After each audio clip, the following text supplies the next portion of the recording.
बाप कर सकता है तो बेटा क्यों नहीं। जैसे भारत ने ऑस्ट्रेलिया को 2-1 से T20 सीरीज हराई है, उसी तरीके से पाकिस्तान ने साउथ अफ्रीका को 2-1 से ओडीआई सीरीज हरा दी है। चलो ये अच्छी बात है कि अपने बाप से, भारत से कुछ तो सीखा पाकिस्तान। और ये इतिहास में पहली बार हुआ है, ओडीआई इतिहास में, कि पाकिस्तान अपने घर में साउथ अफ्रीका से कोई ओडीआई सीरीज जीता है। इससे पहले कभी नहीं जीता, कभी भी नहीं। बात करते हैं इस मैच की। पाकिस्तान टॉस हार गया था और साउथ अफ्रीका ने पहले बैटिंग करने का फैसला किया। और ये जो फैसला था ये कुछ समझ नहीं आया, क्योंकि पिछले मैच में ड्यू आई थी। बट एक कहावत है कि आदमी जिस माहौल में रहता है वो फिर ऐसा ही बन जाता है। साउथ अफ्रीका को बहुत टाइम हो गया पाकिस्तान में, इसलिए उनका दिमाग भी बिल्कुल पाकिस्तानियों की तरह चलने लगा। बकवास डिसीजन था ये। बट शुरुआत अच्छी हुई। 104 रन पे 3 विकेट थे साउथ अफ्रीका के, और अगले 39 रन में पूरी टीम सिमट गई। 143 रन का टारगेट पाकिस्तान को मिला। जैसा कोलैप्स पाकिस्तान करती है, सेम कोलैप्स साउथ अफ्रीका ने किया। भाई साथ रहने का असर ये होता है, ये होता है साथ रहने का असर। क्या आप किसी के साथ रहने लगो तो आप भी उसी की तरह बन जाते हो, जैसे साउथ अफ्रीका पाकिस्तान के साथ रह के बन गई, कोलैप्स कर गई भाई। जहां पे डिकॉक ने लगातार तीसरा 50+ स्कोर बनाया, एक वक्त साउथ अफ्रीका बड़ी मजबूत स्थिति में लग रही थी, क्योंकि इनके जो फास्टर थे वो बिल्कुल नाकाम रहे, बिल्कुल नाकाम।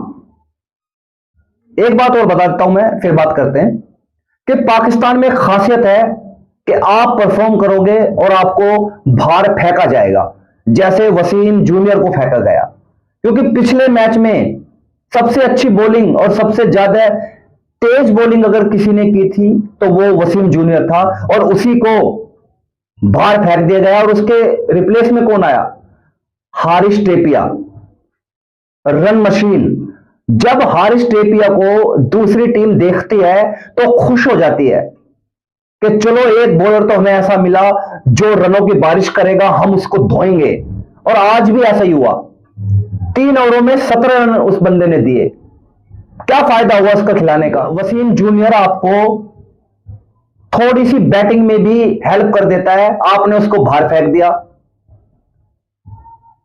तो ये खामियाजा पाकिस्तान में परफॉर्मेंस देने वाले खिलाड़ी को भुगतना पड़ता है कि आप परफॉर्म अच्छा करोगे, आप अच्छा खेलोगे, आपको अगले मैच में बाहर फेंका जाएगा, जैसे आज फेंका गया। बात करें मैच की तो एक वक्त अच्छा जा रहा था साउथ अफ्रीका का, बट कोलैप्स कर गए। अबरार ने अपने करियर का बेस्ट फिगर बनाया, 27 रन दिए उन्होंने 10 ओवर के कोटे में और 4 विकेट हासिल किए। उसके बाद 2 विकेट सलमान अली आगा, 2 विकेट नवाज और 2 विकेट शाहिनशाह अफरीदी। शाहिनशाह अफरीदी ने जो 2 विकेट टेल के लिए, वो मुझे कुछ समझ नहीं आया कि जब आपके स्पिनर अच्छी बॉलिंग कर रहे हैं तो आप गेंद लेके बीच में क्यों आ गए? आप इसलिए आ गए कि आपका जो पूरा टूर्नामेंट था, ये जो पूरा टूर था, ये खराब जा रहा था। तो आपने सोचा मैं भी चलती गंगा में हाथ धो लेता हूं, और आपने 2 विकेट ले लिए। वो तो भला हुआ वो टेल थी, अगर वहां पे आपसे गलती हो जाती, कोई बैटर होता वो धुन देता आपको, बहुत बुरा धुनता आपको। मतलब परफॉर्मेंस आपको देनी नहीं है, बीच बीच में आपको टांगे अड़ानी है, बीच बीच में आपको खराब चीजें करनी है। मतलब आप परफॉर्मेंस तो दे ही नहीं रहे, कैप्टनसी भी बुरी कर रहे हैं, बहुत बुरी कैप्टनसी रही। मैं तो ये बोलता हूं कि ये ओडीआई सीरीज जीते, ये T20 सीरीज जीते, ये जीते नहीं है। साउथ अफ्रीका ने बहुत बुरा खेला है, बहुत बुरा खेला है साउथ अफ्रीका ने, तब जाके ये ओडीआई और T20 सीरीज जीते हैं। टेस्ट तो सीरीज बराबर हो गई थी। बहुत बुरा क्रिकेट खेला साउथ अफ्रीका ने। और इनकी एक खास बात है पाकिस्तान की, वर्ल्ड क्लास परफॉर्मेंस देंगे जेड क्लास टीम के खिलाफ। जिस टीम का लेवल नहीं होगा उस टीम के खिलाफ ये वर्ल्ड क्लास परफॉर्मेंस देंगे। बात करें अबरार की हम, तो अबरार जब अच्छे बैटर आते हैं, अच्छी टीमें आती हैं, तो जब इनको चौके छक्के लगते हैं तो ऐसा देखते हैं। और जब बुरे बैटर या नौसिखिया बैटर या नए बैटर इनके सामने आते हैं तो फिर इनका स्टाइल ये हो जाता है। क्योंकि आपने देखा कि पूरी सीरीज में विकेट नहीं ले पा रहे थे, बुरा पिट रहा था, बट आज उनको मौका लग गया, आज उनकी चीजें अच्छी हो गई, तो उन्होंने सोचा भैया हम भी हाथ धो लेते हैं, और उन्होंने भी 4 विकेट निकाल लिए।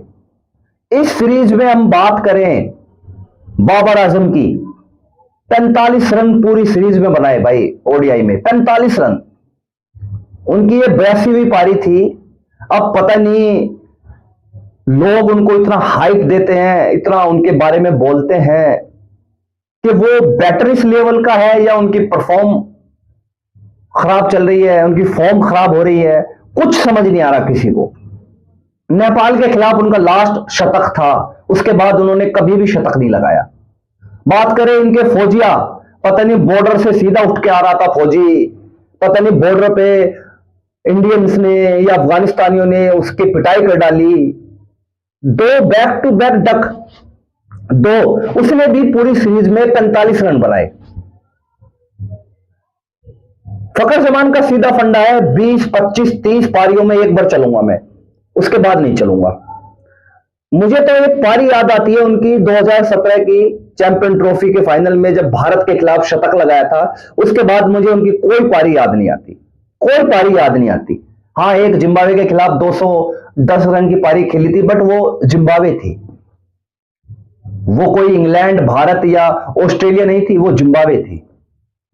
ऐसी घटिया परफॉर्मेंस के बाद भी अगर आप जीत का सेलिब्रेशन करते हैं, दिखाते हैं कि हम जीते हैं, तो ये कोई जीत नहीं होती।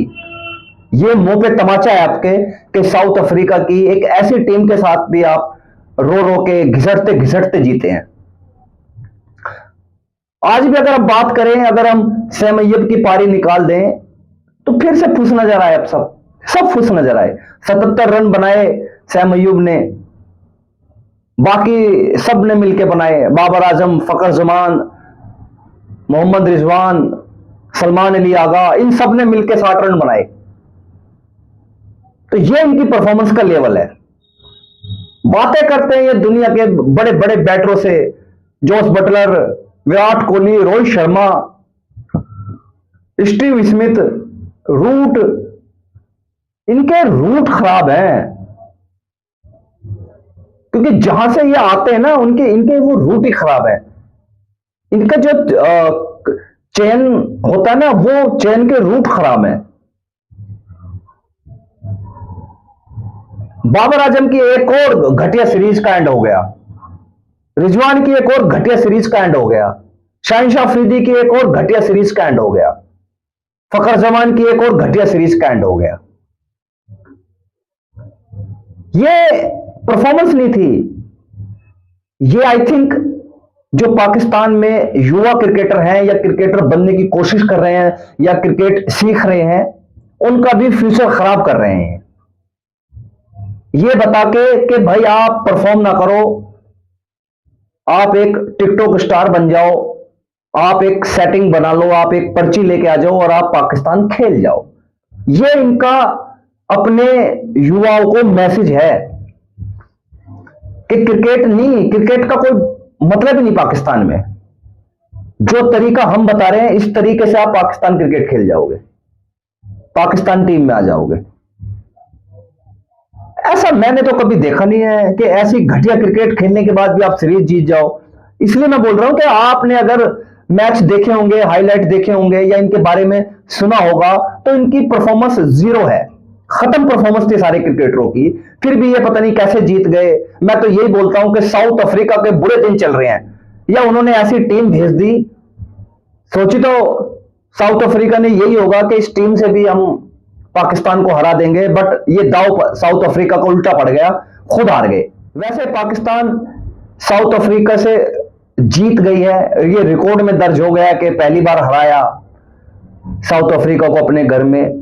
बट ऐसी टीम से क्रिकेट खेलने का कोई फायदा नहीं है जो अपनी CD, J टीम टाइप भेजे आपके खिलाफ आप खुश हो जाते हैं। आपके वर्ल्ड क्लास क्रिकेटर एक जेड क्लास टीम के खिलाफ खेल रहे हैं, क्या बकवास क्रिकेट।